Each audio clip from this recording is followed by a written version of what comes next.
There's very few rock and roll bands. There's rock bands, and there's sort of metal bands. There's whatever. But there's no rock and roll bands. There's the Stones and us, Malcolm Young.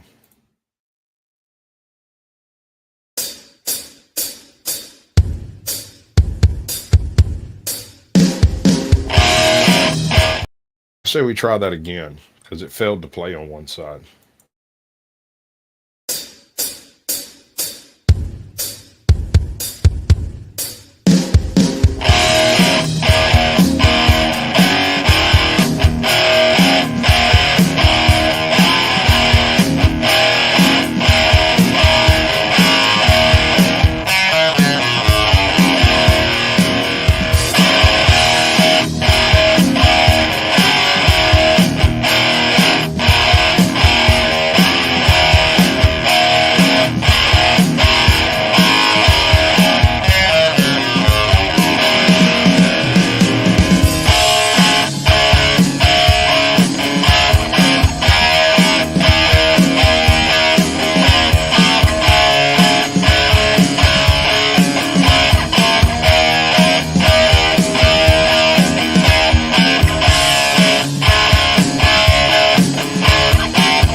From high atop the battlements of a rainy and wind-swept Castle Curmudgeon, good evening, Mr. and Mrs. America and all ships at sea. Welcome to the Blast Radius. So good of you to join us tonight, and we open with a special programming advisory. The Worst People in the Whole Wide World weekly update will not be seen in its normal time slot this week, so that we can bring you this special presentation of monologue that's been living inside the host's head for several days and desperately needs to escape. Why does it need to escape? Because we need to talk about AC/DC.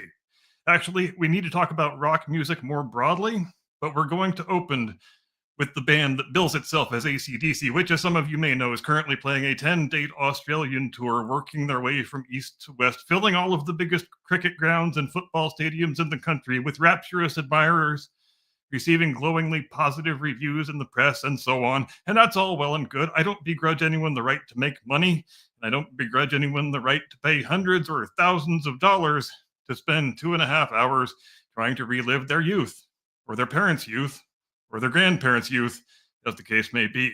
The question that I want to grapple with is, to what extent is the band on the stage actually AC/DC? I mean, in the videos I'm watching from these shows, I see a silver-haired 70-year-old Angus Young still cavorting about in his schoolboy knickers, and I see a 78-year-old Brian Johnson still belting out the vocals, and they both sound fine.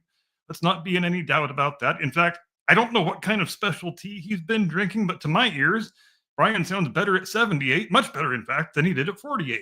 And as far as Angus goes, the physicality is more subdued than it used to be. I'm relieved to see he's leaving his shirt on now and no longer doing the strip tease routine. The duck walk looks like more of a jaunty little skip now. But to whatever extent he has been affected by the ravages of Father Time, those ravages haven't spread to his fingers to any appreciable degree. I am more concerned with what I see when I look behind the two frontmen. On the drums, I see some guy. On the bass, I see some other guy. And on rhythm guitar, I see a man who is not Malcolm Young. Because Malcolm Young died 9 years ago now, in fact. And I have a problem with the band billing itself as AC/DC, still making records and playing shows almost a decade after the funeral of the guy whose band it was, especially with some guy on bass and some other guy on the drums. And as far as Stevie Young goes, I mean him no disrespect. His uncle Angus asked him to step in for his uncle Malcolm when the latter uncle was struck with the early onset dementia that ultimately claimed his life at age 64. He said he would do it. He's a fine guitar player. He has filled those shoes as capably as anyone else could have done.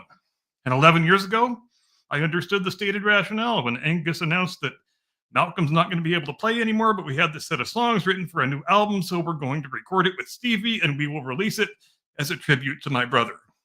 But that was 2 albums and 2 tours ago, which impels me to ask, what are we actually doing here, Angus? And it also impels me to ask, where is the dividing line between a band and a brand?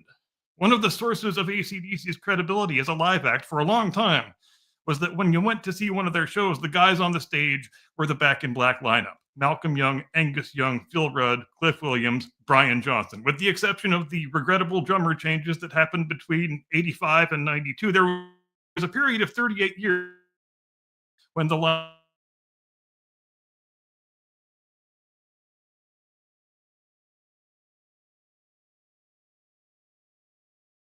albums still playing god-awful dog shit live shows, wringing every last ill-gotten penny that can be wrung out of whatever nostalgic attachment the public still has for the brand name. And if that description makes you think of Black Sabbath during most of the 80s and 90s, it should. And more on them in a moment. But I never wanted AC/DC to be one of those bands.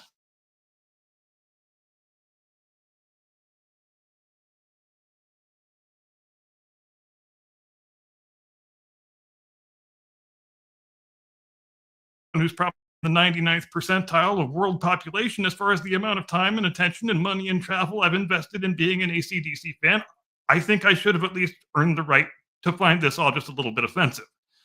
For the people who are going to these Australia shows and the other shows that they've been playing around the world, I hope they enjoyed themselves. I certainly never didn't enjoy myself at any of the 20 plus AC/DC shows I attended over the years. But later on in life, when those people say, yeah, I saw AC/DC once back in 2025, did they really see AC/DC? Or did they see Angus Young, Brian Johnson, some guy, some other guy, and not Malcolm Young? And if we open the aperture more broadly, rock music in general seems to be in a very strange place in its existence.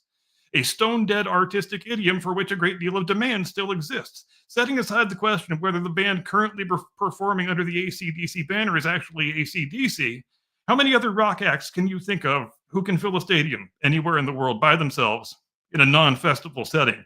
83-year-old Paul McCartney, the 80-something-year-old Rolling Stones, maybe the Foo Fighters? I'm hard-pressed to think of any others. Here's another pertinent question. Can you think of anyone who is a rock star in the traditional sense who is under age 50? Me either. Better yet, can you name any rock band of any cultural relevance that originated in the current century? Me either. It is an exceedingly strange thing to consider, the fact that the crowds at these stadium shows contain plenty of people in their teens and 20s and 30s, but the acts they most want to see are all in their 60s and 70s and 80s, and the songs they are most eager to hear were released decades before they were born. And it's an even stranger thing to consider in light of the fact that rock music originated as an idiom that was supposed to be by young people for young people, which brings me along to another big stadium show that took place not long ago at Villa Park in Birmingham back in July, when Ozzy Osbourne, a man who had no business being any place but in hospice care, was dragged off his deathbed, propped up in a chair on stage, and mumbled his way through 2 4-song sets that almost certainly hastened the coming of his death 2 weeks later. I know we were supposed to pretend this was a wonderful, awesome, inspiring thing, but was it? Or was it cruel, exploitative, and really quite sad? I know this is an unpopular take. I know we are supposed to view the spectacle through rose-colored glasses and hear it through rose-colored headphones, but I thought it was much closer to the latter thing than the former. In fact, watching it made me really uncomfortable. Was there any good reason why the original members of Black Sabbath needed to reunite and play 4 songs together in their late 70s, except to bring their lead singer uncomfortably close to being the real-life version of the fictional Dewey Cox, who got the old band back together and then promptly dropped dead on stage at the end of his last performance? Spoiler alert, no, there was not. If your actual life ends in a way that is eerily reminiscent of a parody movie, I don't see anything about that is rock and roll. There is never anything dignified about life imitating parody. They designed that event, back to the beginning, I believe it was called, to be some sort of Woodstock of heavy metal. And once again, you had a sellout crowd of primarily people under age 40 rocking out to the geriatric machinations of a bunch of pensioners in leather trousers playing songs that originally came out on vinyl record. How did rock music and heavy metal come to this? Back when they were in their heyday, would any of these performers have wanted to wind up as wig-wearing nostalgia acts? I strongly suspect not. When you take off the rose-colored glasses and the rose-colored headphones, was there anything really that great about seeing Axl Rose with his voice so completely shot he sounds like a syphilitic meerkat making love to a belt sander? Was there anything really that great about seeing Ozzy Osbourne with 1.5 feet in the grave struggling so badly they had to put a 2-hour delay on the feed of the live stream so they could have time to pitch correct the vocals? I know Ozzy wanted very badly to do it. I know the people of Birmingham wanted very badly to bid farewell to him and to Sabbath. I know a lot of money was raised for charity, and that is all well and good. But a collective mutual thirst for a hit of nostalgic dopamine doesn't make a thing a good idea. And it doesn't make it not cruel, exploitative, and sad. Here's another unfashionable take incoming. I also think Sharon Osbourne has to be held to account for making the last 5 years of her husband's life into a rather grotesque exercise in something that is closer to pornography than documentary. There is a film currently streaming on Paramount Plus, I think it is, that's just about the most uncomfortable 2 hours I have ever spent. What sort of a person invites a film crew into her house to painstakingly document the death throes of their spouse? Do you do that to your life partner? I know she is very fond of hiding behind the charge of exploitation by saying the proceeds from the concert went to charity. But you obviously made plenty of money from that documentary, which is just about the most undignified thing that can possibly be imagined. And I also know there's a theatrical concert film coming out next year, and you will make plenty of money from that too. So I think, Mrs. Osbourne, you're perhaps not quite as well insulated from charges of exploitation as you might like to think you are. And it was difficult not to scoff at her claims toward the tail end of that documentary that, oh, I just want to get Ozzy through this last thing, and then we can go quietly spend the rest of our lives together. Because I feel like if you wanted to spend the rest of your lives to amount to longer than the 17 days it wound up being in the actual event, you wouldn't be doing this to this poor man, and you wouldn't be capturing his every frailty in painstaking detail for the consumption of the entire world. In other words, I feel like the actions make the words ring a little bit hollow. If I should ever wind up as diminished and incapacitated as Mr. Osbourne was at the end of his life, I should hope I would be treated better than that by my wife. But everybody got their little delicious hit of nostalgia dopamine, right? And the people of Birmingham got a one-day distraction from the fact that their English city is now so heavily Muslim that less than 90 days after this concert at the same stadium when Aston Villa played a match against Maccabi Tel Aviv, the British government had to ban Maccabees fans from attending the game because it's just too dangerous to have Jewish soccer fans come into the city. Bread and circuses, ladies and gentlemen, bread and circuses. But back to the larger point. How is it that rock music went from being exclusively by young people to exclusively by old people? I don't think there's any easy, convenient answer to why and how that happened, but if you folks have got any theories, I would be fascinated to hear them. One final note on Ozzy Osbourne. I'm not sure how I never heard about this when it happened, but on the day of his funeral at Buckingham Palace, the band of the Coldstream Guards played Paranoid in his honor, and maybe we should play it here tonight because it actually sounded pretty awesome. But more importantly, I thought it was a rather touching gesture on the part of the king, and I think it would have meant a lot to Ozzy, too, to have begun his life in a one-bedroom flat with an outdoor toilet on the worst street in working-class post-war Birmingham, and to have ended it by being paid tribute by the King of England. I think a man like that can fairly say he has done well for himself. Also, last note on AC/DC, I don't think I have ever told the story on this program of my 120-minute-long interaction with Malcolm and Angus Young, but if anyone is interested in hearing it, please do remind me during the main body of the show. I think that is where the monologue ends, so I will now cease my prattling and convey you into the loving custody of my distinguished colleague, your illustrious co-host, the one and only, your friend and mine, Mr. Caucasian Sasquatch. So I have an aspect I have to question about this. This is AC/DC, and we might catch a strike from it. But here we go. No, this is well, we're not playing any AC/DC because I know we will catch a strike from it. Right. But I'm saying, like, what you want to play, I went and looked at it, and I doubt it. No, But it's Sabbath. It's Sabbath. It's not oh, it's my AC/DC. bad. Shit. Oh my God. Y'all can flay me in the comments later. Yeah, you deserve to be flayed for that one, my friend. Absolutely.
All right.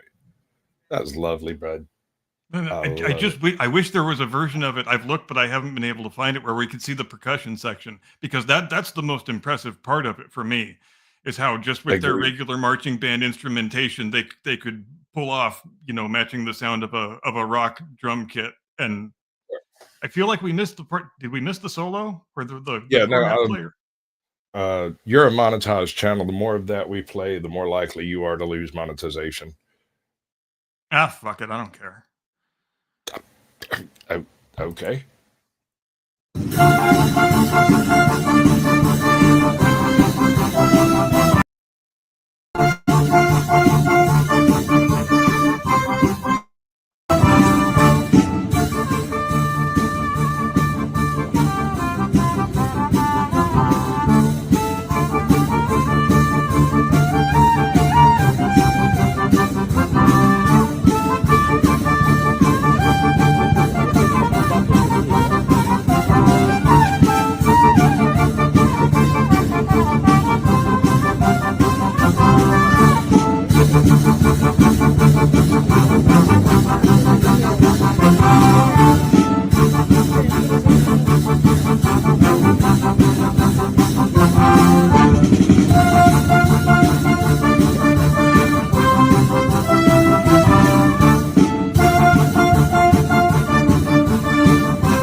I love that. I can't get enough. Love it. We all still functional everything. And you know what's great about it is, if you were just watching it with no audio, you would never be able to tell they weren't just playing any of the standard numbers from their normal repertoire. They're just And completely stone-faced. I cannot understand how anyone could play that and not at least tap their foot. I know, that's exactly why I wish we could see the percussion section, because All right. Time for me to do my because thing. you've got one guy with a bass drum and one guy with a snare drum and one guy with a tom, and I guess a guy with a couple of cymbals, and somehow they managed to get a rock drum sound out of that, and just chef kiss, dude. That is freaking awesome. It is great. I'm going to do my intro now.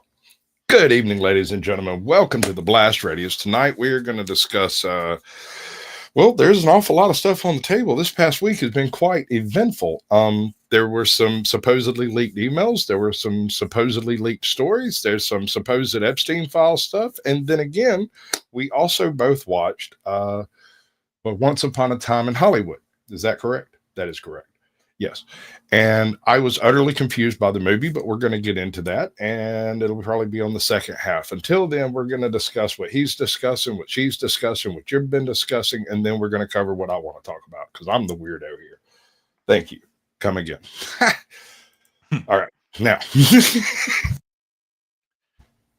where were So does anybody want to hear my AC/DC story? Yes, please. Do the thing with the thinginess. This was, I want to say, November of 2000, Devore, California, which is just it's outside Fontana, just shitty little spot in the desert. We're on the Stiff Upper Lip tour, and Lady Curmudgeon and I met up with a guy that we knew from the AC/DC news group. If there's any younger viewers in the audience who don't know what news groups are, ask your parents. And we had hatched a plot in the news group that we wanted to give the band some sort of a gift from us collectively. So we came up with the idea of having some T-shirts printed up for them, and everybody pitched in a little bit of money, and the graphic design inclined members of the group whipped up a logo and some graphics, and it's a pretty cool looking shirt actually.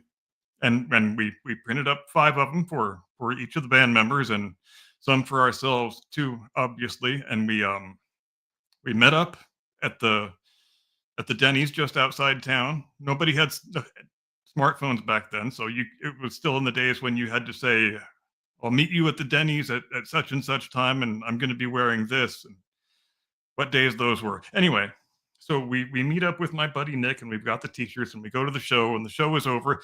We had never really given any thought to how we would get in touch with the band to actually give them the shirts we had for them. But the show ends, and we're in the parking lot outside, and we decide, how about let's just take a walk around the perimeter, the fence line of the venue, and over where the buses are, and we'll see if we get lucky. And we walk and we walk and we walk, and we look over to our left, and all of a sudden, look, there's Angus Young sitting in the bus next to his wife Ellen. And so we walk very excitedly over to the fence, and a couple of idiots. One of the idiots has a knapsack, and we kind of gesture to Angus, trying to convey that we have something here that we want to give you. And he kind of half-heartedly stands up and is like, all right. And he comes on outside and greets us and invites us to hop over the fence. And bear in mind, this is the year before 9/11, so nothing like this could ever possibly happen again. The fence was probably 10 foot high, let's say. It tends to get higher each time I tell the story. It's probably about 35 feet at this point. But anyway, we both drag ourselves over the fence and spend a few minutes hanging out with Angus. I was more of a mind of explaining that we have these gifts we want to give you, and a handshake and a hello, and I don't want to waste any more of your time. So we do that, and I quickly turn to start climbing back over the fence because I want to leave the man alone. Feel a hand on my shoulder. Man, someone pulls me off the fence, and I turn around, and he's lit from the back. All I is hair.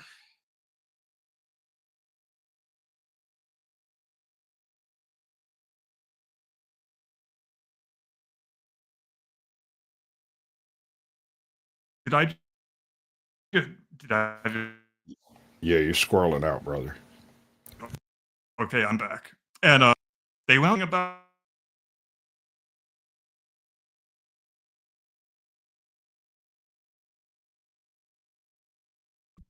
Am I back now? You're solid froze for a minute. Just. Am I back now? No, not yet. I can hear you, but there you go. All right, go for it. You were fixing to go back over the fence and backlit who?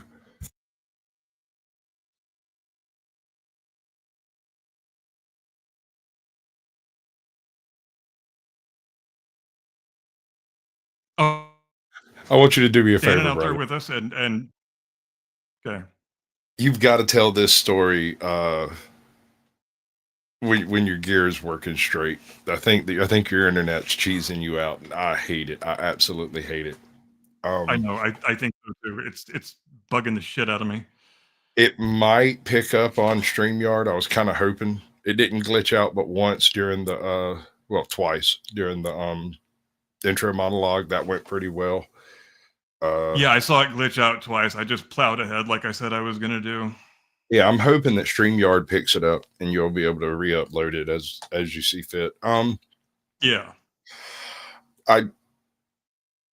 You seem to be fine now, but I'm sure as soon as you start, it'll cheese up again. You want to go through with it? Yeah, I'll just go through Okay. with it until the I'll next do the time I whole glitch thing. out. So, should I go through the whole thing? Well, now start where you're in the backlit. Go. Okay, yeah. And backlit Malcolm Young stands before me, and really incredibly cool way to meet your hero, I thought. And the two of them stood out there with us for about 20 minutes. They were really incredibly interested in who we were, where we were from, how long it took us to get there. We told them about the news group. They seemed really amazed that existed, because they were pretty internet ignorant at that point, as many people still were. And they thanked us very much for the shirts. I took my shirt off my back and handed it to Angus, and he drew the Angus devil on it. And Malcolm signed it too. And then they both handed a couple of pics to us, and I just shoved them in my pocket. I didn't notice until afterward, until I think it was after we got home, that I pulled the pics out of my pocket, and only then do I realize that Angus gave me the pic he actually used in the gig that night, which still sits in a place of honor in my wife's jewelry box today. And yeah, it was. And in the end, we wound up not even having to go back over the fence. They had the security guy walk us out like civilized men. And meanwhile, Lady Curmudgeon's just standing on the other side of the fence taking this all in. She thought it was pretty cool too. I Well, almost forgot to introduce her. I'm like, "Oh yeah, I'd like you to meet my wife, Autumn." She's all, "Hi." so And once you've climbed over a fence into a restricted area and you haven't started any problems, I think the responsible thing to do is allow you to leave like a person. yeah, and like I said, the only reason my first instinct was to hop back over the fence was because I didn't want to take any more of his time, and I didn't even know Malcolm was coming out at that point. I thought it was just Angus. And Yeah. and I know he's when he's not on stage, he's a very shy man, almost to the point of social awkwardness. So I'm not going to stand there and beg for autographs and act like an idiot and make him uncomfortable. So, and Oh, those are the tiniest men you ever met in your life, just impossibly tiny. I mean, you hear about how tiny they are, but when you see them standing before you, it's like freaking. What are the names of the two hobbits? It's like that. It's like it's Very like it's vivid. like meeting a couple of hobbits. Angus Young has the tiniest feet I have ever seen on a grown man in my entire life. You've Not clearly shitting. never seen Todd. But yeah, I was really stoked to have been given the pick that he actually in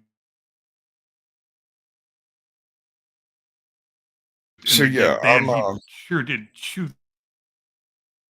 I kind of want to take a shot at the music industry here for a second because I agree with you.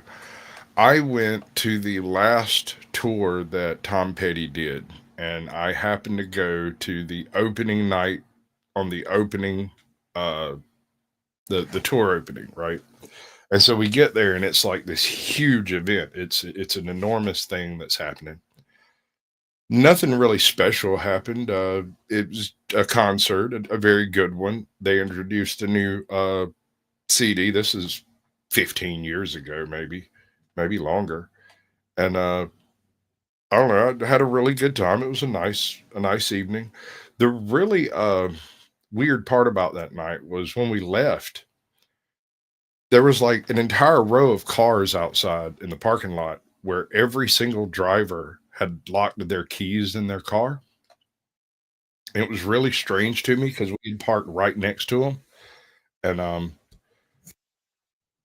when when we come out and all the cars are lined up over there and there's like five cars and five people all standing there talking about breaking their windows to get in, and I looked at my wife and I'm like, did we lock our keys in the car? It seems strange that everybody over there did. And She's like, no, I got them right here. And we get in our car and sit there and wait for them to figure out how to get into their car. And one by one of my buddies who was one of the people who locked his keys in the car walked out of the venue. I have no idea where this guy went, but he was gone for like 10 minutes and he comes back with a brick. And he said, I found my keys. Smash. And I will never forget the casual way with which this gentleman basically robbed himself of a couple of $100 to replace a window. Either that or he knows a guy who owns a repair shop or has a family member or something like that. Yep. Okay, this week, what happened this week? We got some supposed Epstein leaks that took place. Do we believe any of it? I haven't paid a whole hell of a lot of attention to it, frankly. Why don't you fill me in? Okay, so I haven't been able to hunt down actual emails, although I did look around and try to find them. But I'm hearing all kinds of wildfire in the world. Supposedly, there is allegedly evidence of Trump fellatio on Clinton. Supposedly, which Clinton? Bill fellatio. Well, I guess you got a point there. See what I did there? I do. Which, if you ask me, that would be a revolutionary concept, because this means that there was an LGBT president in the mid-90s. My general view on the matter of the Epstein files is that even once everything that exists is well and truly released, the people who don't find in its contents what they want it to contain will simply attribute it to a conspiracy theory, and that'll be on both sides. And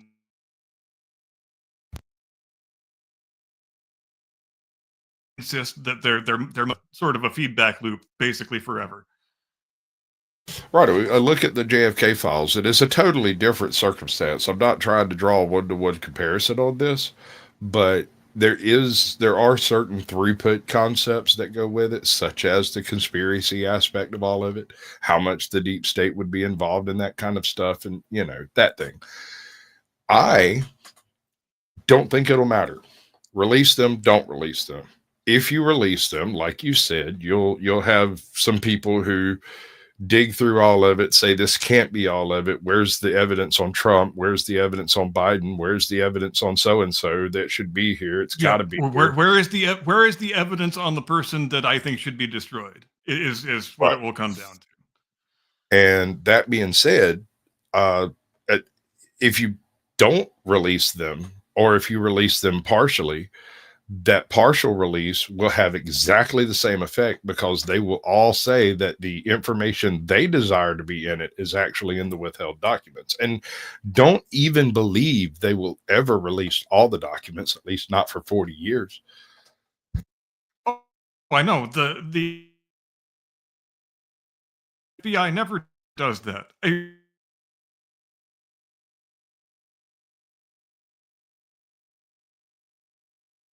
We saw that just this week.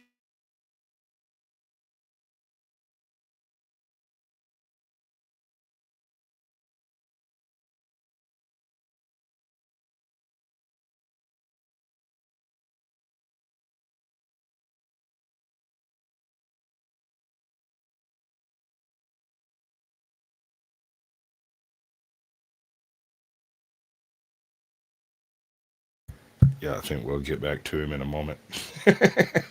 See, apparently the West Coast is having the problems we were having a couple of days ago. But until further notice. Oh, no. Oh, dearie, no.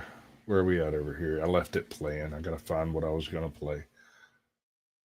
So there's an interesting tidbit that has happened. I believe it's in Texas, but I'm not 100% on that. It might be Louisiana. Apparently, there has been a case finally brought about flock cameras. And if you don't know what flock cameras are, these are the cameras that the city, the state, the county uses when you're traveling through an area you're unfamiliar with and you speed a little bit. And then like 3 months later, you get a ticket in the mail saying, hey, we caught you speeding. Apparently, those records are public records, regardless of how they were acquired and in what way they're stored or how they're assembled or what database they're in. They are generated as a matter of public activity by a government, municipal, county, state, federal, or otherwise, and therefore should be accessible to the public by way of FOIA acts. However, every attempt to access this information by private citizens has always been blocked by the concept that, oh, we don't own those cameras. We lease them. We contract someone to maintain them and to collect that data. And they don't collect the data. That's a different company that the government contracts with that collects the data. And they don't collate the data. That's yet another company that does all the collations. And then that information is sent back to the local government to send you a ticket. But that part of it's completely automated. But if it's a public record, that means that any one of us, because I mean, there's an argument for it to be a Fourth Amendment violation for them to film the interior of your car without your permission and without a warrant. And while you're in public, that's fine. Sitting in a parking lot, sitting at a park, sitting outside of a bar or something like that. But when it comes to you're driving down the road, on average, the average person, an average cop or an average individual in another car is not going to have the capability of taking a rapid response, rapid focus photograph of the interior of your car, your face, and your license plate in such a way that it would be useful. And yet that is specifically the point in these cameras, is to do that. Now, once people started trying to FOIA this information, a couple of things took place. First, the government said you couldn't have it. When it was determined that they have to give it to you by means of the FOIA Act, it was determined that, oh, well, we don't have to give it to you because it doesn't violate any of your rights. And then, well, court cases determined that it does infringe on the Fourth Amendment to an extent, unless you allow public access to the footage. And then they say, oh, well, in that case, we're just going to shut them down.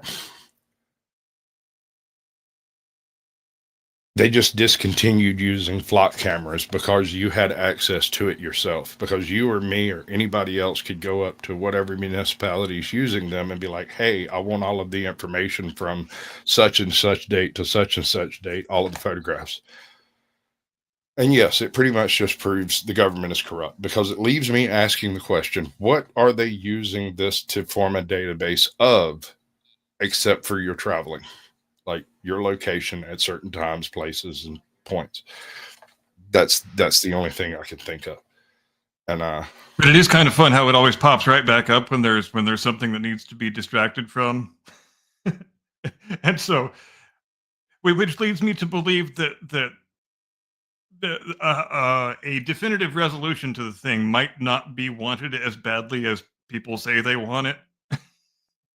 Because it often is useful to have a thing that you can plug right in just when you just shut down the government for 43 days and got completely owned and got absolutely nothing out of the deal, and you look like fools. Well, let's talk about freaking Epstein again, shall we? Right. And it rears its ugly head. Oh no, we've got new emails. We got new this, we got new that. And 9 times out of 10, it turns out to be an old email that's been almost forgotten, that they redacted something on it and say it's new. And then they send it and have them send it back so they've got the right text timestamp on it. And I was just starting to say before the last time I glitched out that we saw another example of the phenomenon you were talking about before, just this week, when they released a new tranche of Amelia Earhart documents, of all things. And did we glean any new information that people who are well read on the subject didn't already know? Of course we didn't. Were there any bombshell revelations? Of course they weren't. Was there any coherent reason why any of this stuff should have been classified and withheld for over 80 years? Of course not. That's just the way the deep state does things. And it often makes no sense whatsoever. None, zero. It kind of reminds me of the FBI losing the documents to some past presidential things and then randomly discovering them while supposedly looking for some of the more recent files. just some room they happen to have in some safe house somewhere. They find a whole pile of documents out of the mid 30s just sitting around, never been documented, never been gone through. Nobody's ever seen them before. Guess what? They're all available for FOIA requests at this point, but you have to know they exist to ask. I still think somebody's going to stumble upon Edgar's secret lingerie closet one day. And won't Right? that be fun? I don't know you'll ever find out about it, but it would be hilarious if we did. Oh, can you imagine the shit that's lurking around in the nooks and crannies of that building? My God. I bet you the wall looks like a Jackson Pollock painting. The wall probably does indeed look like a Jackson Pollock painting, a painting that he painted 4 or 5 times. So I come across something especially horrifying to me, and I'm going to pitch it at you, and you tell me what you think about it. So Got it. we've covered brain organoids before. You've heard of this, right? Yes? No? Okay. So just for those in the cheap seats in the back, brain organoids are parts of either human or chimp or monkey brains that have been placed on a chip and artificially grown to create something like a little mini computer. The plan, a plan for these things has been put into motion. As far as I know, they're going through with this. They're going to try to make this happen in order to utilize brain organoids to power NPCs in video games of the future, so that your NPCs can Nice. have more what do they call it? Non-linear thinking, right? And I think this is If a only night, we could make the real life NPCs actually be smarter than a chimpanzee. right? Oh my lord, can you imagine it? They vote anyway. So, and we don't even give the chimps the right to vote. I have yet to see a Sasquatch vote in an election, and I'm a little upset by that. I know. When are we getting Sasquatch enfranchisement? I That's mean, right. and that applies obviously to all large furry cryptids, I would submit. Yep. Um, but I think this is one of the, the whole transhumanist agenda thing.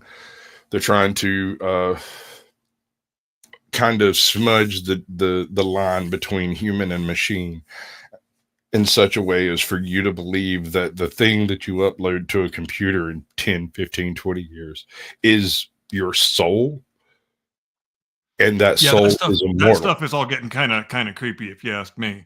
It's getting creepy because of how close we are getting to the realization of a combination of different technologies, right? Yes, One of the and issues, we've talked about before the overwhelming likelihood that especially for people for whom there is just thousands and thousands of hours of tape of them sitting and talking into a microphone for days and months and years on it, like Rush Limbaugh or somebody like that. It will not be difficult at all within the next half a decade or so to come up with a really darn convincing AI simulacrum of people like that. And boy, you want to talk about ethical boundaries that are going to have to be considered at that point. I mean, you might be living in a world 10 years from now where Rush Limbaugh has his radio show again, despite the fact he's dead. I hear that, but I'm less concerned with AI copies of people, which is an issue. I mean, this goes into the Epstein files too. You're not going to be able to believe anything you find anywhere from now on, even if they Correct. released full color video. Everything will have to be viewed with suspicion, and it's getting really bad on YouTube, Right. as I'm sure you've noticed. I mean, you can still tell, but the uncanny valley, the aperture of that valley has been closed to the point where you can tell it's an AI voiceover, but you can't necessarily tell why it's an AI voiceover. And in my opinion, the main reason for that is because the AI voiceovers, there's no breath noises. I do my best to edit out breath noises when I'm doing line readings, but it's never perfect. Correct. Yeah, and that's what I'm saying, because even when you try to snip those out, there is still that little vestige of it that remains, because when it's an actual human being talking, the amount of air you have in your lungs is just something that needs to be dealt with. And Okay. when you say something when you're on the last bit of air in your lungs, it sounds differently than it would when you've got a full tank in there. And I think that's the next thing that the AI voiceovers have to perfect in order to really eliminate the uncanny valley once and for all. And I'm sure they will achieve it. I mean, look at how much more convincing they are today than they were just 2 or 3 years ago. It's like night and day 1 year practically. ago. Well, One yeah, year. 1 year ago even. Yeah. Me and you were doing Harmony Unleashed a little over a year ago, and the strides that have been taken in uh, accurately redepicting something that you have subject matter of is amazing. It's astounding. In fact, I have some examples. Are you? I've talked to you before about Salmonella University and how he used a very simplistic method to illustrate his videos, and he did it for years on YouTube. He's like a 9 7 9 year old channel. He's been doing it for years. Recently, a handful of people, or possibly the same person, has been releasing virtually identical MS Paint style videos with the same type of voiceover, with modern rockets. These massive machines blast off into space, and then instead of which are basically the same content Salmonella was making 5 years ago. Right. But here's the thing. Here's the part, and I can't show it like this. I'm going to have to do it the sloppy way. Here's the part that'll break your brain a little bit. Chill Dude Explains, the Chill Historian,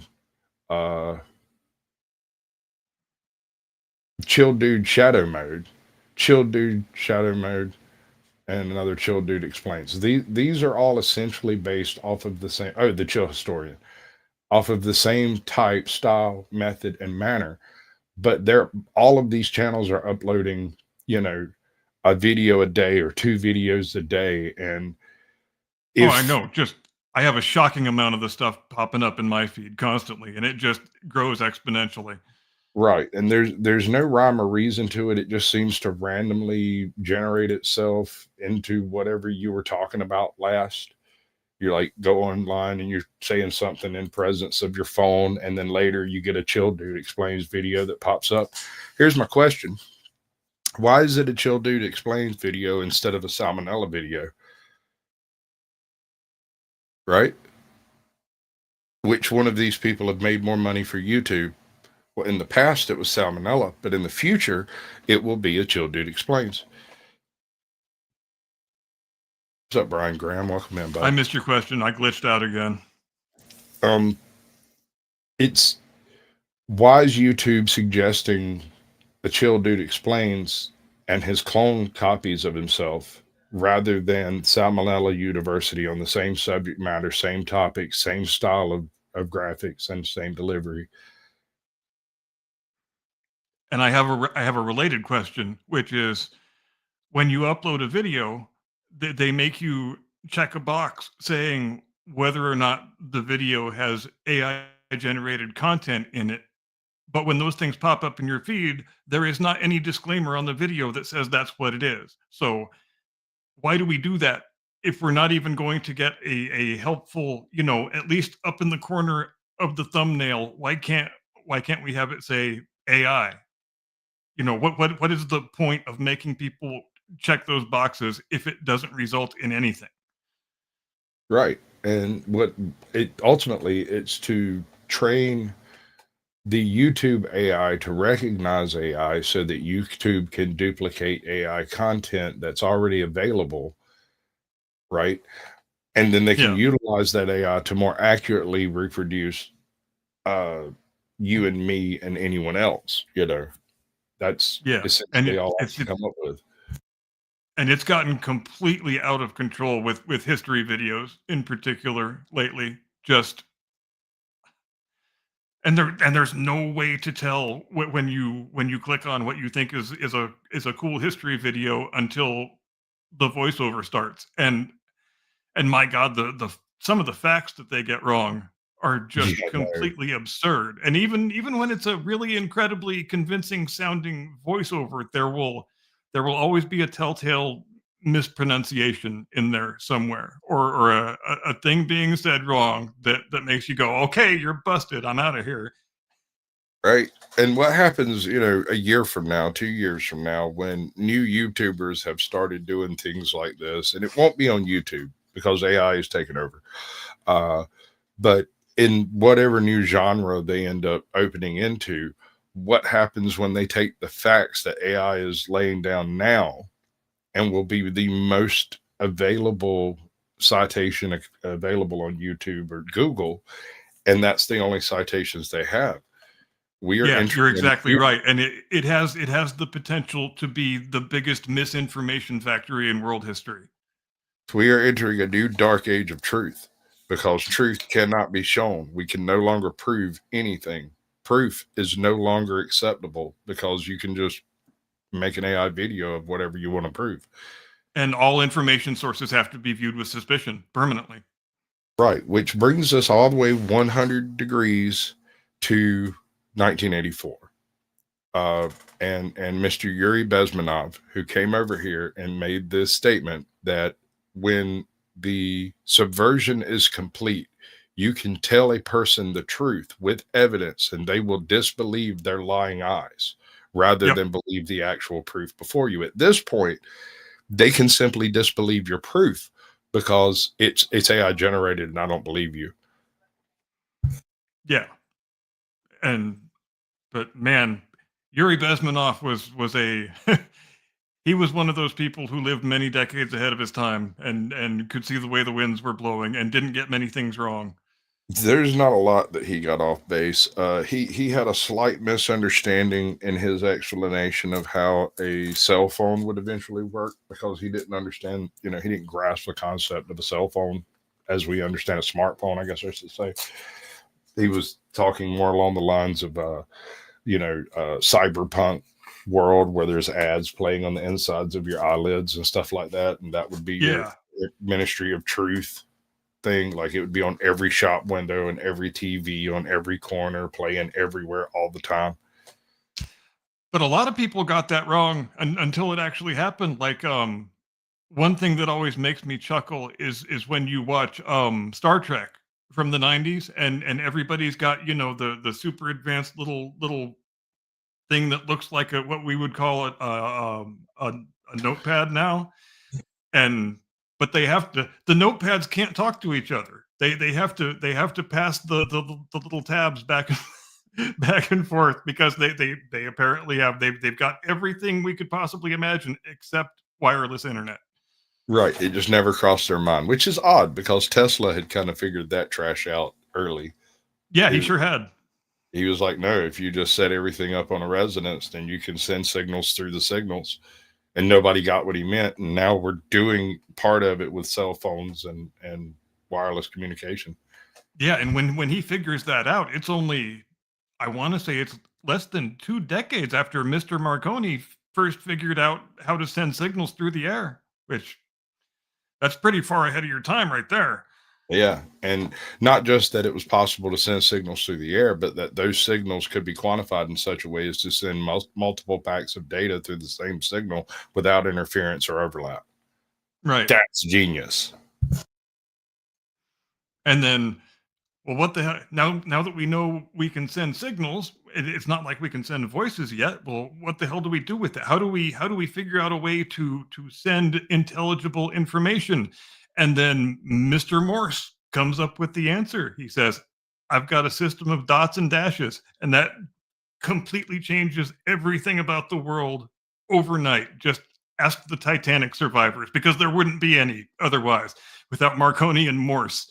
Just I what have they had a achieved in the last 15 years before that. I have a curiosity as to how long between the development of the Morse code and when the Morse code was used for telegraphic sex. I firmly believe Mr. Morse himself was probably involved in some of this. I mean, Rule And 34 states. you know what's funny is that how much use was made by the early Marconi operators, like the guys who worked on ocean-going ships in particular that we would identify now as shorthand text speech. Like, they would say like OM, which would mean old man, or GTH, meaning shut up, go to hell. You're jamming my signal. It wasn't necessarily an insult. It was just leave me alone right now. I'm working some other station, and you could transmit 5, 6, 7 letters, and it would be understood by the party you were talking to as a fully constructed sentence. And I think a lot of people don't understand that's the way things actually used to work with Morse code signaling. Because if you say hello there, what is your location, you're not actually tapping out every single one of those letters. You're shorthanding that thing as best you possibly can, because you don't want to waste your time and the other guy's time. That would be ridiculous. So you use what we would call text speak. Yes. And I mean, that's inevitable. That is an inevitable conclusion of communication, is to abbreviate that communication down to a minimal number of symbols for the efficiency of the communication. Yes, because I want to convey the information I need to convey as efficiently and quickly as possible, and make sure it is understood by the person to whom I'm conveying it. Facts. Anything else in the world today that we need to cover before we go to you want to talk about there was a couple of interesting developments with 3i Atlas this week. Actually, I missed that. I've been stupid busy. I was lucky to catch the weird email things. And every time there's anything anomalous with this object, people want to freak out and say it's aliens. So they've received a radio transmission. No, it's not like people trying to talk to us. It's just it's a signature of a chemical process that is normally associated with what happens with comets when they approach the sun. But the thing that really interested me is the fact that, as we know, the thing has jets shooting off of it, multiple independent, emissions of something or other. However, the object is supposed to be rotating about 16 times per hour, and yet when we image the object, there is no smearing of those jets, as there should be if the jets are coming from a stationary spot upon the object. So it almost has the appearance that the source of the jets is remaining in one location and the rest of the object is rotating around them, which is a pretty damned interesting thing, for which I don't think anybody has a very satisfactory explanation yet. And how awesome that we are able to study things like that now, I think. True. One thing I want to kind of keep out in front of all of this before we start screaming aliens. This is an extrasolar object. This thing was born in a primal furnace a bajillion light years away and ended up here by mere happenstance. Yep. And there is no predicting the behavior it may have when crossing the backside of our sun. And exactly. because of the complete lack of information we have on objects like this, anything that it does could be construed as perfectly natural until proven otherwise. And there's absolutely no reason why we should assume that an interstellar object would behave in the same way as the objects from our own system that we have been able to study, because obviously it wouldn't. Obviously, there are processes, perfectly natural processes throughout the universe that we haven't yet had a chance to observe, and that's exactly what's happening here. And and I'm going to say there is a non-zero probability of alien intervention involved in this thing, and that would be simply as little as some alien culture out there in some other solar system a bajillion years ago put a probe on it because it happened to be going towards our sun or a sun, right? Yeah. Non-zero probability, meaning that so infinitesimally small a chance as to be unmentionable. And we've talked before about the likelihood which I happen to view as overwhelmingly high, that if and when we actually do detect an object that is definitively of intelligent interstellar origin, it is going to be some really ancient defunct object that's been, aimlessly just traversing the cosmos for millions or billions of years. It's not going to be a thing that's being actively controlled, or you know what I mean? It will almost certainly be something like our Voyager probe in whatever Yeah, format they put together, and it it will will be some almost some certainly some be form of space garbage. a dysfunctional, defunct, completely useless bit of ancient tech that the civilization that designed it probably went extinct long before we found it. Yes, which wouldn't make it any less fascinating, but we kind of tend to take an excessively anthropocentric view of such things, where we sort of assume that another civilization uh, that we might find evidence of would have to be existing at the same time as us, and it's overwhelmingly unlikely that that would be the case. Agreed. But in that small chance, and given all these things, there is one probability breaker that needs to be mentioned, I think. A consciously sent probe, right, would break all of your chances and probabilities. If in fact there is a civilization out there with the capability of reaching us and with the knowledge that we exist, or the suspicion that we exist, right? Because at Right. this point, the James Webb Telescope is allowing us to find atmosphere on extrasolar planets. There's a lot of cool stuff coming out of James Webb. There's a lot of really cool stuff, and Yeah, it's only I'm scratching the surface of the iceberg on that one. oh, I know. It was a long wait, but it was worth the wait for that thing to go up, man, because there is great stuff coming out. Absolutely. And the one thing that would break all of the probabilities would be that there is a conscious intellect running the opposite side of this exchange, because the last three extrasolar objects that we've measured, and the other two, one of the other two that we might have glimpsed in the early days, we found some vapor trails and stuff that were indicative of having come from outside the solar system. um, Everything, with the exception of one vapor trail, has come from the same quadrant. And so, Oh if yeah, an intelligent I race, forget which constellation it's coming from. I want to say it's it's over Taurus. there. Yeah, It doesn't really it's over matter, there. but it's that way. It's not quite off the parallel disk, you know. But But yeah, same general neighborhood. In other words, right, they're coming out of the same general quadrant. That being said, if an intelligent race were to attempt to try to contact Earth, that would be a pretty good place to start, would be to go somewhere there's a rich amount of material leaving in multiple directions, and just hitch a ride with it. Just stick you a probe on it and measure stuff as it goes through.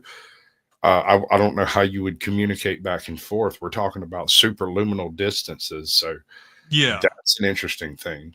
and But the that's chances are immaterial. and it's a salient point that you raise, because the probability of, I mean, if we're going to assume that we're dealing with a probe, the biggest argument against that is the sheer size of the object, because you shouldn't need an object of that size for a probe. That seems screamingly inefficient. So it would make far more sense, like you said, to take a tiny little probe type device that can convey the data you want it to convey, and just stick it on a natural object that's going the way you in the direction of whatever it is, the thing you want to investigate. For example, the Breakthrough Starshot project, which was just recently canceled, which I thought was kind of sad. But with the technology we have right now, we could we could send a probe weighing 2 or 3 grams, and get a little camera and a little thruster and basic electronics onto it, propel it with a laser sail, and get it into the Proxima Centauri system or Alpha Centauri system in about 30 years. and we're still a pretty primitive race as far as interstellar travel goes. The point being, if you're just sending a remote probe to another system, it would almost certainly not be a thing that would be big enough for us to be able to detect with our current technological capacity. I mean, there could be an entire swarm of probes in our system right now, and they're just too tiny for us to see. And that makes me want to bring up the Black Knight, but there's no point in it. Yeah, y'all put on y'all's tinfoil hats and go read up on the Black Knight. But that being said, yes, there could be an entire flotilla of starships on the dark side of the moon, and we'd have no idea. There's no way for us to know. That being said, the non-zero possibility here is the part that's got everyone excited, and that's a little bit disturbing that many people in America, educated individuals, are so uptight about the idea of aliens. Oh, If I know. there's aliens, there's no intelligent life on this planet, so why would they bother coming here?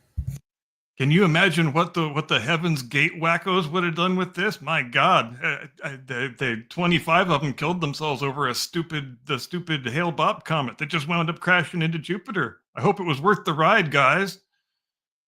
Somehow I don't think it was. Those shoes, they were pretty. I know, yeah, and now now we're able to study actual interstellar objects, which and the unfortunate thing about people wanting so badly to jump to the conclusion of an intelligently controlled, alien object is that the fact that it's a natural object doesn't make it any less interesting or any less fascinating, and we should be just over the moon elated that we actually have the opportunity to detect and study objects like this now, because who the hell knows how many objects similar to this or even more interesting have passed through our neighborhood previously, even since the dawn of our civilization, without us ever knowing it. And I think we're probably going to wind up discerning that it's more of a common common occurrence than we might have ever imagined.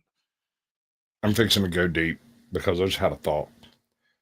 You said something. The hat's on, folks.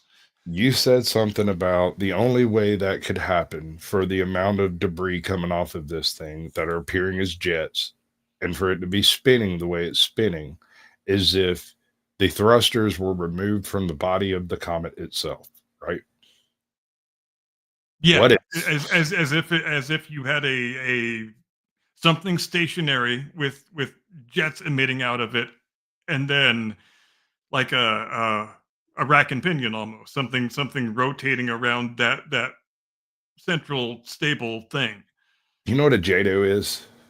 Yeah. JATO rocket? Yeah. Yeah. Okay, what if you've got something similar to a JATO rocket that when it reaches a point of apogee in a solar environment, lifts off from the surface of it and maintains stationary position while the comet does whatever weird rodeo it's going to do while it's there?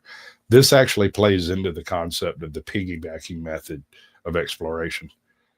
Yeah, and on a similar note, we talked about this before when we were talking about Oumuamua, which I thought was a really fascinating potential theory that Avi Loeb had about that object when he said that it might be that the object is stationary and our solar system is passing by it, because based on relative velocity, the object is actually closer to the local standard of rest than our solar system is.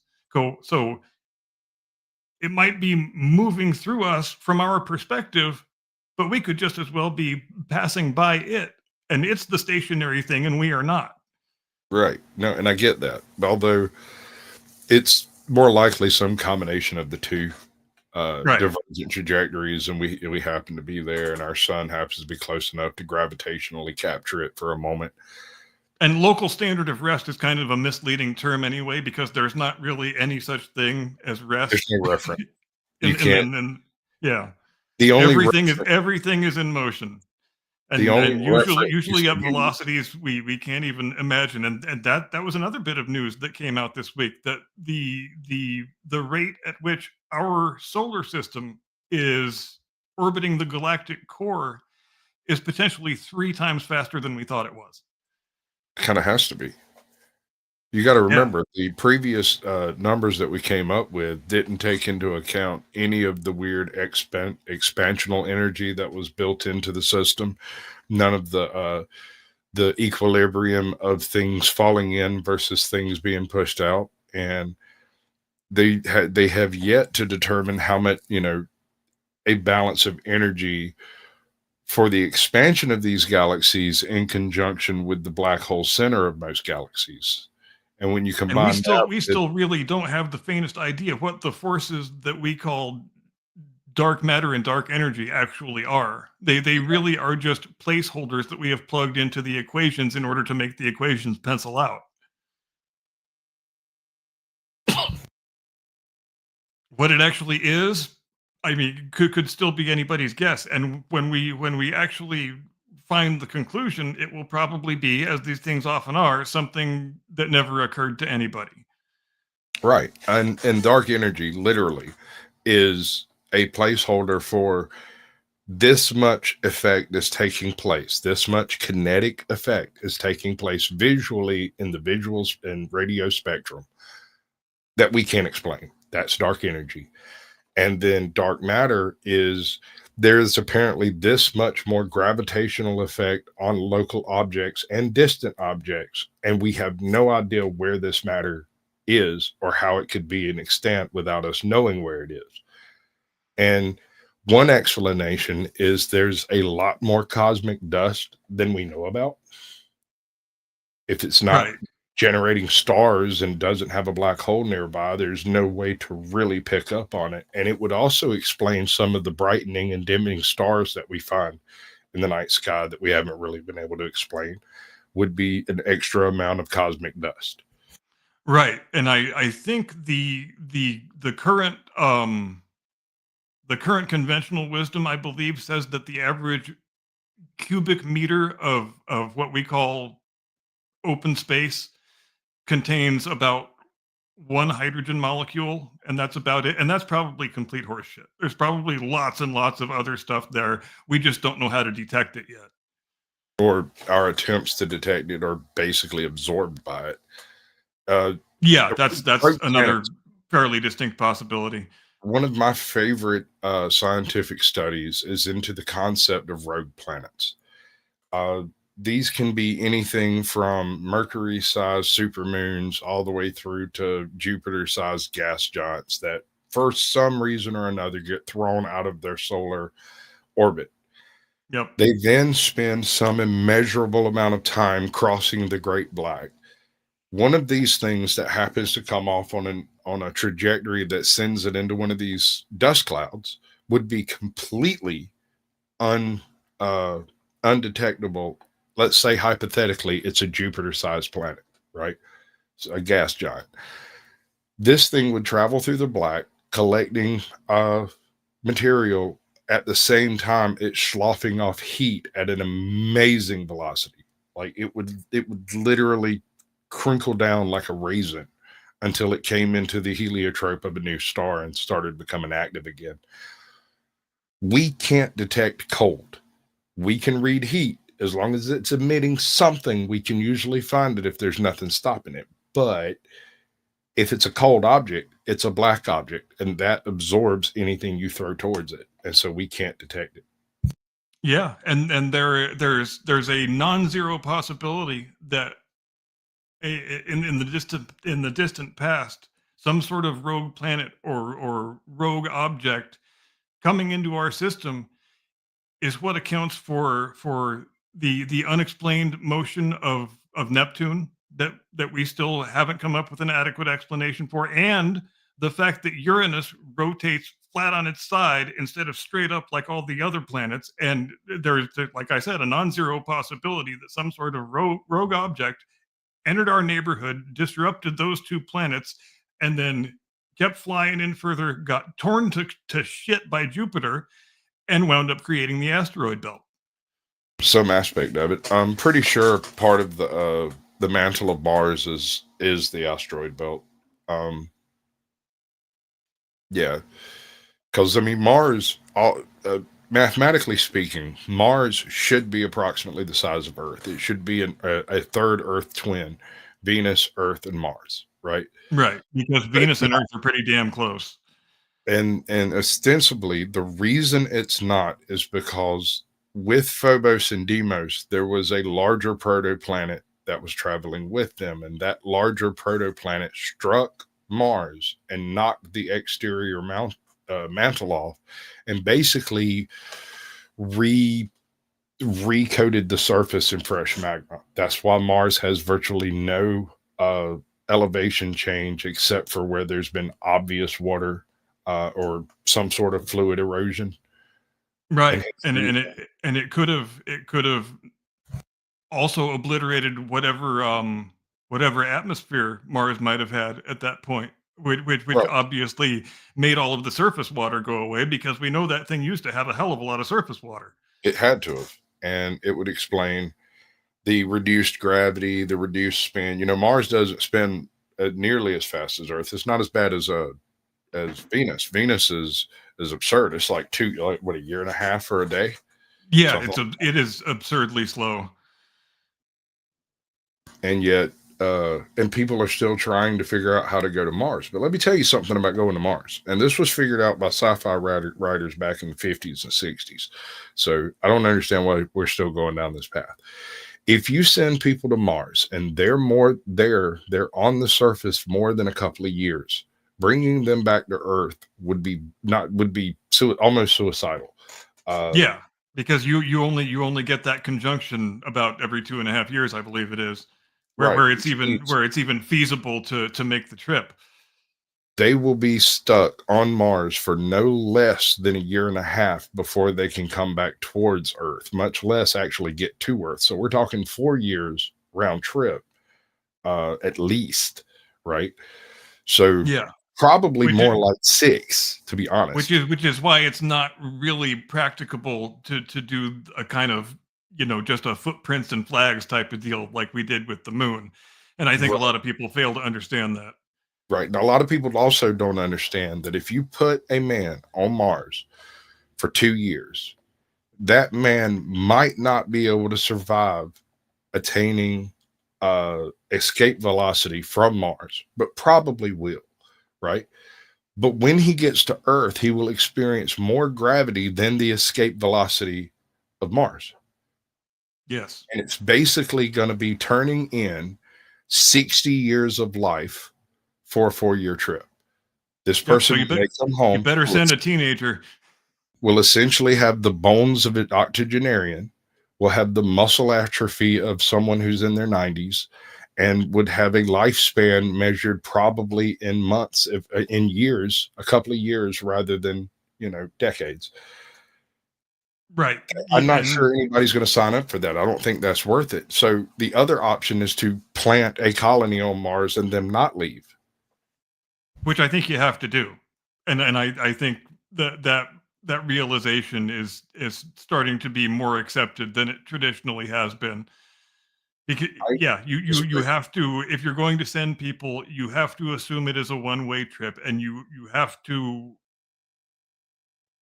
give them a fighting chance at actual survival and self-sufficiency, which is a pretty big leap from what we're capable of doing right now. I think our better choice would be to target one of the moon's Lagrange points, probably L2 or L3, uh, which would be much more useful to us, and actually make an attempt at building a bicycle wheel style station in the number three Lagrange point between here and the moon. We can then utilize that as a stepping off point both to the moon, which it has the same problems Mars has when it comes to a permanent colony there. You'd have to rotate people out pretty aggressively, or you would have to set them up a full colony and let them live there. And if you've Yeah, ever you're read right, and Venus Harsh because Mistress, launching a manned craft directly out of Earth's gravity well to Mars is just spectacularly wasteful in terms of propellant. It makes orders of magnitude seriousness. more sense to do it from, like you said, to launch it from an object that's already in orbit. because The way otherwise you you've accomplish got to this, build a real behemoth of a vehicle. the way you accomplish this, at least as far as Arthur C. Clarke saw, was to establish a Earth-based satellite, a space station, legitimately a space station with the capability of refueling ships and allowing them to launch from there to the next stage in the Lagrange 2 point, and then place another space station that services nothing but the moon in Lagrange 3. And then the travel between Lagrange 1 and Lagrange 2 and 3 isn't too expensive because it's all zero G and vectored thrust and mathematics. That's no big deal. And and you don't the attractive thing about the Lagrange points is you don't need propellant for station keeping because they just keep you where you want to be. Not nearly as much. Now there's a little cleanup that would have to take place before we could do this. There are some solid objects floating in these spaces for the same reason we would put the space stations there. My point being, one space station probably won't suit a moon colony. If we're actually going to put people on the moon to live there, they will have to have a dedicated station with which to operate. Those individuals will be perfectly suited to operate anywhere from inside the asteroid belt, right? From there back to Earth. Most of the inner solar system would be under their control at that point. So anyone who moves to the moon would be moving into a status position of power directly over the Earth. They will have the capability of dropping rocks from orbit. And if you're going to inhabit the surface of the moon, you need to put it underground. And so thus you need to be able to do the excavation necessary to build it underground, because trying to build it on the surface instead of underneath the regolith that's a much bigger That's a non-starter. engineering problem than just digging a tunnel and putting it down there. Right.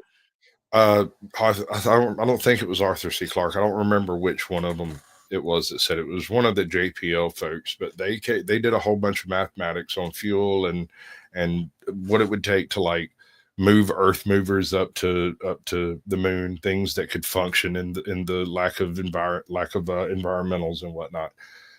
And it was determined that it would be cheaper to hand build a tunnel borer, disassemble it, and send it to the moon in pieces using like bouncy drop pads, and then send a team to go assemble it and basically build a computer on it to control it, and then come back to Earth and let it dig a huge tunnel for the next 50 years and only send people up to maintain it and seal out the tunnel. I've read that same thing you're talking about. I just don't remember where I read it.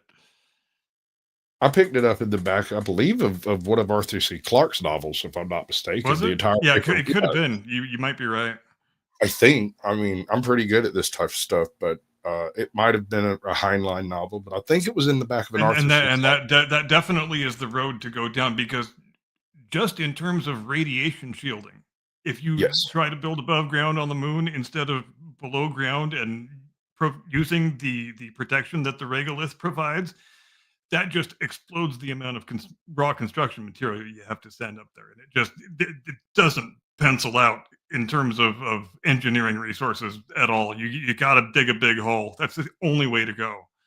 So you're right. You're absolutely right. That is a enormous amount of deficit specifically. And I'm not talking about the steel. I'm not talking about all of the space age materials, simply in energy.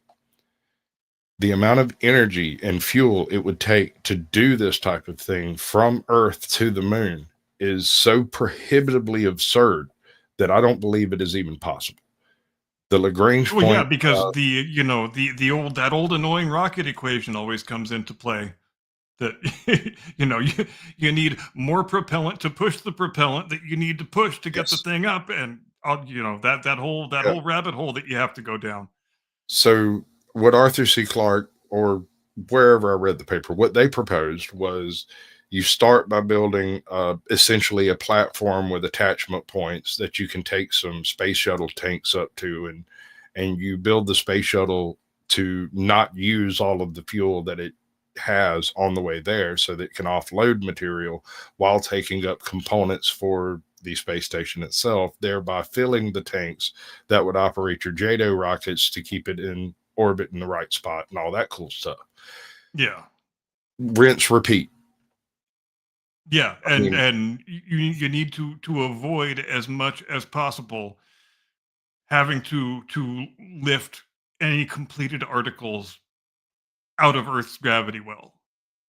And at least until you've got a reliable space elevator is the only way okay, around that. let's go to that. Let's try that. We got 5 minutes. I'll spend 4 on the space elevator. The reason we don't have a space elevator is because, as far as we can tell, due to the diameter of Earth and the speed at which it's traveling through the universe, the materials that we've managed to create do not have the tensile strength to hold the counterweight in place in a geocentric space. Because of the Exactly right. moon, because of the moon, that strap, that singular elevator material would be subjected to push and pull forces of the same level, a higher level than that of the tides. And that specifically prevents us from utilizing a space elevator in the usual sense. This might work on Mars, would almost certainly work on Venus. It spins very slowly. But here it's very problematic because of the nature of the moon and the Earth and the dual orbits that we have, because we don't actually orbit around the moon. Doesn't actually orbit around the Earth. The Earth and the moon orbit around a common center of gravity point. That common central center of gravity is the problem with the space elevator on Earth, and it's why the materials we need have to be so advanced. If we were to do the same thing on, say, Venus, that would be a walk in the park. We could do that with braided steel. Yeah, because you have to bear in mind that an object in geostationary orbit that's quote unquote stationary with respect to a certain spot on Earth is still moving at 17,000 miles an hour.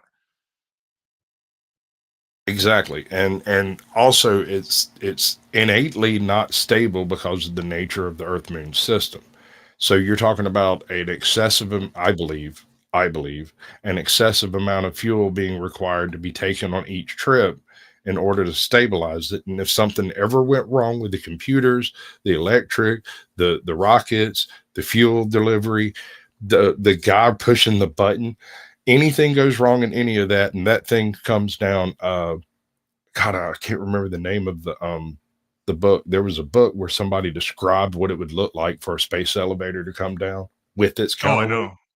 And it was, oh my God, you're talking about a strap of steel landing on the ground that weighs several tons per 100 foot or more. And it's coming down at like 37 times the speed of sound. But it seems like you would almost have to have the tether point be in Antarctica. Well, that's just it. It can't be in Antarctica. That is an unstable location. And you can't really have it in the open ocean because of the tsunami that the thing coming down would create. It wouldn't matter. The tether would be so long, it would wrap around the planet 15 times or so before you ran out. And you have to have a counterweight of sufficient weight to be able to deal with any small gravitational anomalies caused by the Earth itself. And that's not it definitely would cause a bit of bother if the thing failed. That's for damn sure. And it would have to be on the equator. It has to be for the stabilization to actually I guess you're right. take effect. But all of that being said, I deem it to be impossible with materials that we can theorize to exist. Carbon fiber won't do it. No. Yeah, carbon fiber. So much. Carbon fiber is a bit of an overrated material in some respects. It used to be kind of a catch-all thing that was proposed as a solution for everything, but some of its limitations have started to be more well understood in recent years. Right. It's going to take something in the next generation that we don't know how to build yet, but we'll build it eventually. Somebody will build it. I don't know that we will build a space elevator on Earth. Like I said, the gravitational situation here is it becomes a 3-body problem. That's the issue. Yeah, when you add a large enough counterweight for it to function geocentrically over the Earth, it becomes a three-body problem, and we would, like I said, we would have to constantly readjust the situation on just about every 24-hour period in order to maintain a stability. Yeah, and that's, those are just the problems inherent in tethering the thing and maintaining the position of the thing on the other end, irrespective of actually trying to get stuff up and down it, which is a whole separate series of problems. Right. And God forbid anything were to happen on Earth that speeds up the Earth or slows down the Earth a hair. That's nightmarish, because Oh yeah, that's something, yeah, too many variables. right? You can only react to that. You can't plan for that. You can plan for it to happen, but you won't know what to do about it till after it's taken place. And if you can't instigate the change fast enough, it's basically reeling that sucker in like a spinner rod. It's time for you to do the thing. I will do the thing then. Do the thing. Ladies and gentlemen, thanks ever so much for joining us here on the Blast Radius tonight. We had what I thought was a very stimulating, very high-minded discussion, perhaps less vulgar than some of our other discussions, and there's nothing wrong with that, though everybody does enjoy a little bit of vulgarity from time to time. We hope you have a fantastic tomorrow and an edifying day after that, and a very exciting remainder of your week. For all you cricket fans out there, Ashes are starting on Friday. Very excited about that. So, yeah, maybe we'll talk a little bit of cricket next week. Isn't that exciting? We will see you next Sunday, same time, same place, 8 Eastern, 5 Pacific. God bless. Take care. See you next time. Get off my lawn.